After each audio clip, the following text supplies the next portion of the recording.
سبحان الله سبحان الله سبحان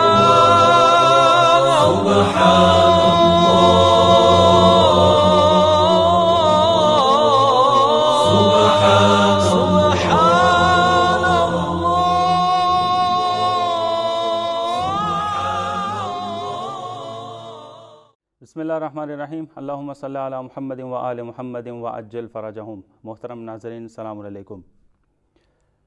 افطار کے لمحات ہادی ٹی وی کے ساتھ اس پروگرام میں آپ کا خیر مقدم ہے، اور ہم شکر گزار ہیں آپ کی گرم نگاہوں کا کہ آپ نے اپنی نگاہوں سے ہم کو مشرف فرمایا اور اس پروگرام کا انتخاب کیا۔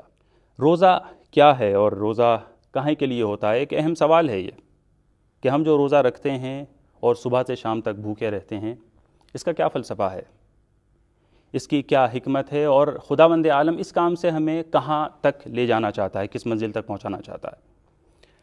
اس موضوع پر آج ہم گفتگو کریں گے۔ روزے کا مقصد کیا ہے، روزے کا ہدف کیا ہے۔ ہمارے پروگرام میں آج مہمان ہوئے ہیں، نہایت معزز مہمان اور نہایت معزز اور محترم شخصیت۔ یقیناً آپ ان کی نگاہوں سے بھی آشنا ہیں، ان کے آواز سے بھی آشنا ہے، ان کے چہرے سے بھی آشنا ہے، کوئی نہ جانی یا انجان شخصیت نہیں ہے۔ میری مراد ہے جناب مولانا جان علی شاہ کاظمی صاحب قبلہ۔ تو ناظرین چلتے ہیں ان کی خدمت میں اور اپنی گفتگو کا آغاز کرتے ہیں۔ قبلہ السلام علیکم۔ علیکم السلام ورحمۃ اللہ۔ بہت شکریہ آپ کا کہ آپ نے اس پروگرام کو وقت دیا اور اپنے قیمتی اوقات کے ساتھ آپ یہاں پہ تشریف لائے۔ بہت شکریہ آپ کا بھی، آپ نے میں شکر گزار ہوں آپ کا، اور مبارکباد پیش کرتا ہوں ان ایام کی مناسبت سے۔ بہرحال ایک مبارک مہینہ شروع ہوا ہے، خودسازی کا مہینہ ہے، میں آپ کو مبارکباد پیش کرتا ہوں۔ آپ کو بھی الحمدللہ۔ قبلہ ہماری گفتگو ہے روزہ۔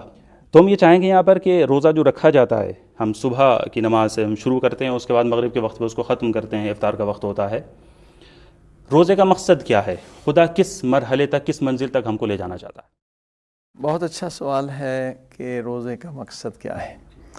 بہت ساری چیزیں ہم انجام دیتے ہیں لیکن مقصد کا پتہ نہیں ہوتا ہے، تو صحیح مزہ بھی نہیں آتا اور صحیح لطف بھی نہیں آتا۔ مثلا نماز الحمدللہ سارے مسلمان پڑھتے ہیں، لیکن نماز کے مقصد سے شاید بہت سارے دور ہیں یا بے خبر ہیں، شاید اسی وجہ سے مزہ نہیں آتا ہے نا، مزہ نہیں آتا، لطف نہیں آتا۔ جیسے قرآن کریم نے کہا ان الصلاۃ تنہی عن الفحشاء والمنکر، کہ نماز کا مقصد یہ ہے کہ ہر گناہ سے، ہر فحشاء سے نماز ہمیں روک لے، روکتی ہے، ہم رک جائیں اس سے۔ مگر ہم 40 سال سے نماز بھی پڑھ رہے ہیں، غیبت بھی کر رہے ہیں، جھوٹ، یہ کیونکہ مقصد سے ناآگاہ ہونا۔ واقعاً روزے کا بہت عظیم الشان مقصد ہے، اور انشاءاللہ اگر روزے رکھنے والے اس مقصد کو سمجھ لیں اور اس پہ عمل کر لیں تو ایک بہت بڑی تبدیلی پوری قوم کے اندر اس ایک مہینے کے اندر ایک عظیم الشان تبدیلی آ سکتی ہے۔ میں ایک نورانی حدیث آپ کی خدمت میں اور ناظرین کی خدمت میں عرض کروں کہ حضور پاک صلی اللہ علیہ وآلہ وسلم کی نورانی حدیث ہے کہ رمضان کا مہینہ آئے اور رمضان کا مہینہ ختم ہو جائے، اگر کسی انسان کے اندر تبدیلی نہ آئے، اگر چینج نہ آئے، اگر اس کی بری عادتیں اچھی عادتوں میں تبدیل نہ ہوں، تو وہ شخص خود کو شقی ترین شخص سمجھے۔ بدبخت ہے وہ شخص۔ بدبخت، شقی کا لفظ شمر کے لیے استعمال ہوتا ہے، فرعون کے لیے استعمال ہوتا ہے۔ وہ انسان شقی ترین انسان ہے اگر اس کے اندر بدلاؤ نہیں آتا ہے، اگر اس کے اندر تبدیلی نہ آئے، اگر اس نے اپنی بری عادتوں کو اچھی عادتوں میں نہیں بدلا۔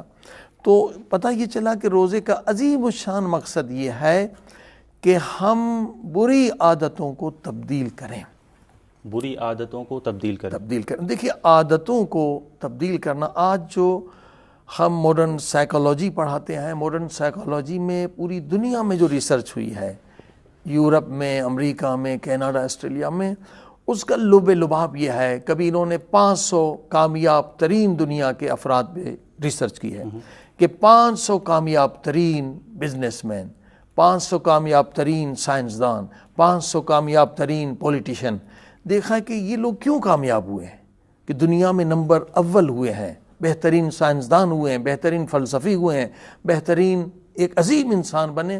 تو جب انہوں نے تحقیق کی اور کئی سال اس پر کئی لوگوں نے پی ایچ ڈی کی ہے، اور اس کا نتیجہ یہ نکلا ہے کہ ان لوگوں کے اندر اچھی عادتیں ہیں، اور یہ ساری ریسرچ کا جو نتیجہ میں 2 جملوں میں بتا دوں کہ انہوں نے لکھا کہ successful people have successful habits, کامیاب ترین انسان کے اندر اچھی عادتیں پائی کامیاب جاتی ہیں، کامیاب ترین عادتیں پائی جاتی ہیں۔ عادتیں موجود ہیں۔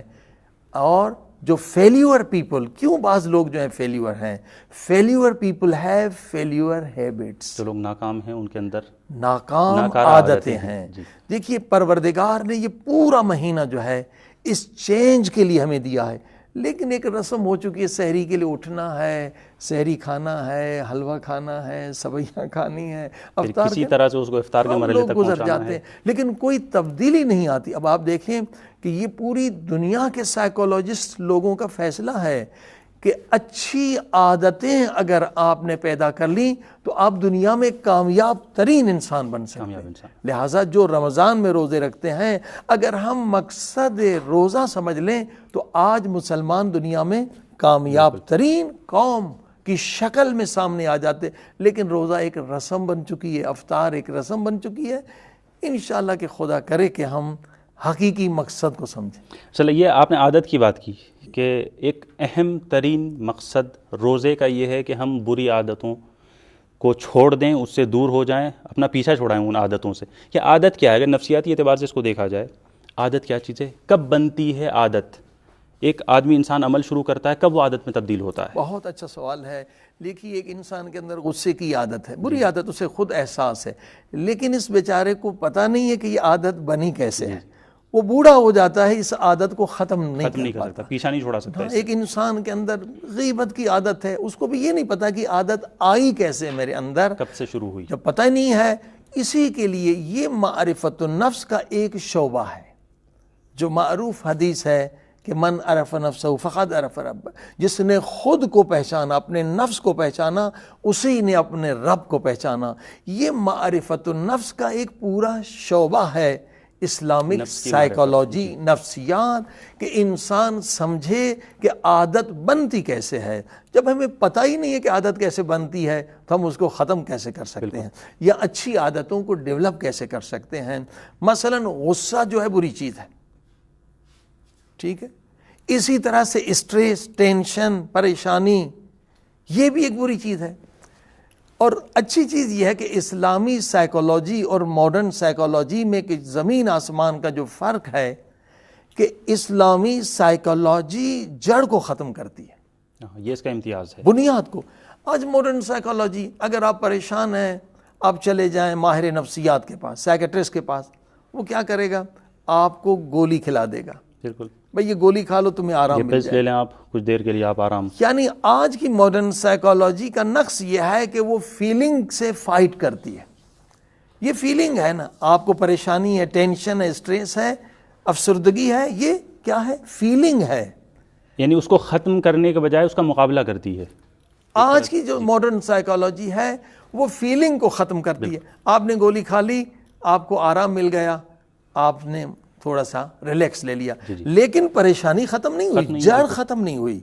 ہماری اسلامی سائیکالوجی، جس کو زیادہ پھیلانے کی ضرورت ہے، زیادہ کتابیں لکھنے کی ضرورت ہے، اور کئی سال ہم نے اس پر کام کیا ہے ماڈرن سائیکالوجی کے ساتھ، کہ واقعی یہ ایک عظیم الشان معرفت النفس کا شعبہ ہے جس سے ہم لوگ بے خبر ہیں، جس کی وجہ سے سوشل پرابلمز میں لوگ پھنسے ہوئے ہیں، بری عادتوں میں پھنسے ہوئے ہیں، جس میں نے کہا کہ ماڈرن سائیکالوجی کے پاس اس کا حل نہیں ہے، مگر اسلامک سائیکالوجی کے پاس اس کا بہترین حل ہے۔ کتنا بڑا سائیکٹرسٹ ہو، وہ آپ کو جب پریشان ہو گولی دے گا، وہ گولی جو ہے وہ افیم سے بنتی ہے، جس سے یہ پین کلر یا جو سلانے والی گولیاں جتنی بھی ہیں اسٹریس کو ختم کرنے والی، اور اس کے کم سے کم 30 سائیڈ ایفیکٹس ہیں۔ وقتی آرام ہے، 30 سائیڈ ایفیکٹس ہیں۔ 30 سائیڈ ایفیکٹس ہیں آپ کی کڈنی کو، آپ کے برین کو۔ لیکن اسلامک سائیکالوجی کی خوبصورتی یہ کہ معرفت النفس اس لیے ضروری ہے، معرفت النفس سے آپ کی دنیا بھی آباد ہے، آخرت بھی آباد ہے، آپ کی گھریلو زندگی بھی خوشحال ہے، اور جنت کے لیے یقیناً جنت آپ کے انتظار میں۔ آپ مطمئن بھی ہیں، کوئی سائیڈ ایفیکٹ بھی نہیں ہے۔ الحمدللہ۔ اب دیکھیے عادت بنتی کیسے؟ مثلا آپ کو غصہ آتا ہے، غصہ ایک فیلنگ ہے۔ اب فیلنگ سے ہم نہیں لڑتے، یہ فیلنگ کب پیدا ہوتی ہے؟ خود بخود کوئی فیلنگ پیدا نہیں ہوتی ہے. ہم یہاں آ کر بحث کرتے ہیں. یہ فیلنگ سے پہلے تھنکنگ ہوتی ہے, سوچ ہوتی ہے. بالکل. مثلا ایک انسان نے آپ کو گالی دی, جب آپ نے گالی سنی تو اب آپ کی سوچ کیا ہے؟ تھنکنگ. اگر آپ کی سوچ کیا ہے؟ سوچ کے پیچھے بھی ایک چیز ہے. تھنکنگ ایسے خود بخود نہیں آتی. تھنکنگ کے پیچھے بلیو ہے, عقیدہ ہے. بہت اہم بات ہے جی. کہ آپ کا عقیدہ, کہ ایک انسان سڑک پہ بے گناہ آپ کو گالی دیتا ہے, اب آپ کا عقیدہ کیا ہے؟ مشکل یہ ہے کہ ہم عقیدے کی بحث کو ہم نے صرف توحید, عدل, نبوت, امامت, قیامت تک محدود رکھا ہے. بابا یہ تو بنیاد ہے, لیکن دنیا میں زندگی گزارنے کے لیے, سوشل لائف گزارنے کے لیے, کام کاج کرنے کے لیے, شادی بیاہ کرنے کے لیے, بچوں کی تربیت کے لیے ہزاروں عقیدوں کی ضرورت ہے. کہ وہ ہزاروں عقیدے ہمارے قرآن اور سنت اور اسلامی سائیکولوجی کے مطابق. بالکل. لیکن اسی کا نام اسلامی سائیکولوجی ہے کہ یہ جو عقائد ہیں, کہ اگر آپ بازار میں جا رہے ہیں, مولا علی علیہ السلام فرماتے ہیں کہ دنیا میں جتنے حیوان ہیں, بچھو ہے, سانپ ہے, درندہ ہے, بھیڑیا, اتنے ہی کردار کے لوگ ہیں. بالکل. اور ان لوگوں کے درمیان آپ نے زندگی ایسے گزارنی کہ آپ خوشحال رہیں, آپ سکسیسفل رہیں, آپ کو ٹینشن نہ ہو, آپ غصے کے شکار نہ ہو جائیں. اب ایک انسان نے گالی دی, اب آپ کا عقیدہ کیا ہے؟ اگر آپ کا عقیدہ یہ ہے کہ میری بے عزتی ہو گئی, سوچ بڑی اہم ہے. یہاں پہ آپ نے بہت اہم چیز کی طرف اشارہ کیا. جی, سوچ سے پہلے کے پیچھے عقیدہ ہے. اگر آپ کا عقیدہ یہ کچھ بھی نہیں ہے تو آپ سمجھیں گے کہ جو لوگوں کا عقیدہ ہے کہ بھائی اس نے گالی دے دی, میری بے عزتی ہو گئی. ٹھیک ہے, اب آپ اس کا غصے کا اظہار کریں گے. کیوں؟ اس عقیدے کی وجہ سے. اگر آپ نے سوچا کہ میری بے عزتی ہوگی, یقیناً اس عقیدے کی وجہ سے جو تھنکنگ ہوگی کہ بے عزتی, اب اس کا بدلہ لو. اب فیلنگ جو پیدا ہوگی وہ غصے کی پیدا ہوگی. بالکل. لیکن اگر عقیدہ آپ کا یہ ہے کہ اگر یہ بے عزتی ہے تو پھر انبیاء نعوذ باللہ کیا ان کی عزت نہیں تھی؟ ان کی عزت نہیں تھی. جبکہ خدا کہتا ہے العزت للہ, عزت اللہ کے لیے, اس رسول کے لیے اور مومنین کے لیے. لوگوں نے ان کو گالیاں دی مگر انہوں نے کبھی غصے کا اظہار نہیں کیا. انبیاء علیہ السلام کے ساتھ اور ائمہ علیہ السلام کے ساتھ تو بہت برا برتاؤ رہا ہے امت کا. پتہ یہ چلا کہ عقیدے دو ہیں. ایک, اگر کوئی برا سلوک آپ سے کرتا ہے آپ سمجھتے ہیں بے عزتی ہے, اور دوسرا عقیدہ یہ نہیں کہ میری بے عزتی نہیں, یہ اس شخص کی بے عزتی ہے, اگر میں نے صبر کیا تو یہ میری عزت ہے. سوچ بہت امپورٹنٹ ہے, اس سے پیچھے عقیدہ. اب دیکھیں نا, دو عقیدے سامنے آ گئے کہ عادت کیوں بنتی ہے, عقیدہ. اگر آپ کا عقیدہ یہ ہے کہ اگر یہ مجھے گالی دیتا ہے یہ اس کی بے عزتی ہے, آپ کی عادت میں عقیدہ مؤثر ہے. جی ہاں. اور اگر میں نے صبر کر لیا تو یہ میری عزت ہے. ان اللہ مع الصابرین. اس سے بڑا کیا مقام ہوگا کہ میں نے انبیاء کی سنت پہ عمل کیا. اب آپ نے دیکھا کہ عقیدہ یہ بلیو کے بعد ہے تھنکنگ, اور تھنکنگ کے بعد یعنی سوچ, تھنکنگ کے بعد ہے فیلنگ. اب آپ کو لذت ملے گی کہ میں نے صبر کیا, میرے اندر انر پاور ہے, میرے پاس پرسنل پاور ہے. اگر میرے پاس پرسنل پاور نہیں ہے تو میں کچھ بھی نہیں ہوں, ایک عام انسان ہوں. لیکن انبیاء کی سنت پر چلتے ہوئے میں صبر کر سکتا ہوں. یہ میری انر پاور ہے, یہ میری طاقت ہے. آپ فیلنگ کیا ہوگی؟ لذت ہوگی, غصہ نہیں ہوگا. اب آپ یوں سنیے, عادت کیسے بنتی ہے؟ پہلے بلیو ہے. عقیدہ آپ کا کیا ہے؟ اگر آپ کا عقیدہ قرآن و حدیث و سنت و اسلامی سائیکولوجی کے مطابق ہے تو تھنکنگ نورانی ہوگی. جب تھنکنگ نورانی, سوچ نورانی ہوگی تو فیلنگ نورانی ہوگی. فیلنگ کے بعد ایکشن ہے. فیلنگ جب بھی ہوتی ہے اس کے بعد ایکشن ہوتا ہے. اب اگر فیلنگ نورانی ہے تو آپ کا عمل نورانی ہوتا ہے, اور جب تکرار عمل ہوتا ہے یعنی بار بار وہ عمل انجام دیتے ہیں تو کیا ہوتا ہے؟ وہ آپ کا کریکٹر بنتا ہے. بار بار ایکشن کرنے سے آپ کا کردار بنتا ہے, آپ کا کریکٹر بنتا ہے, اور اس کریکٹر سے آپ کی شخصیت بنتی ہے. اب آپ کڑی کو کڑی سے جی کڑی سے پہلے عقائد سے شروع ہوتی ہے. عقیدہ ہے, اس کے بعد آپ کی بات آتی ہے سوچ کی. تھنکنگ کیسی ہے آپ کی؟ تھنکنگ سے پہلے نکلتی ہے فیلنگ کے بعد ایکشن. اس کی جب تکرار ہوتی ہے اس عمل کی, تکرار عمل کے بعد عادت, ہیبٹ بنتی ہے, اور ہیبٹ کا مجموعہ جو ہے وہ آپ کا کردار بنتا ہے. ایک جملہ مجھے اجازت دیں کہ بہت اچھا جملہ ہے جی بسم اللہ, عادات کے متعلق, کہ عادت کی کتنی اہمیت ہے. واقعاً اسی لیے روزہ واجب ہے. اصل جو عظیم شان مقصد ہے روزے کا خود کو بدلنا ہے, بری عادتوں کو بدلنا. البتہ اور بھی بہت سارے مقاصد ہیں, جی جی, لیکن اہم ترین سب مقاصد سے میں سے. عظیم ترین مقصد جو ہے وہ ہے عادت کو بدلنا. شاید لعلکم تتقون کا مطلب شاید ایک مفہوم اس طرح سے بھی بالکل یہی. عادت اور تقوی کو الگ نہ سوچئے, انسان کچھ بھی نہیں ہے, مجموعہ ہے عادتوں کا. بالکل. اگر ایک انسان کے اندر 80% اچھی عادتیں ہیں, 80% وہ متقی ہے, 20% اس کے اندر تقوی کی کمی ہے. اگر ایک انسان کے اندر 20% بری عادتیں ہیں تو وہ انسان 20% برا انسان ہے, 80% اچھا انسان ہے.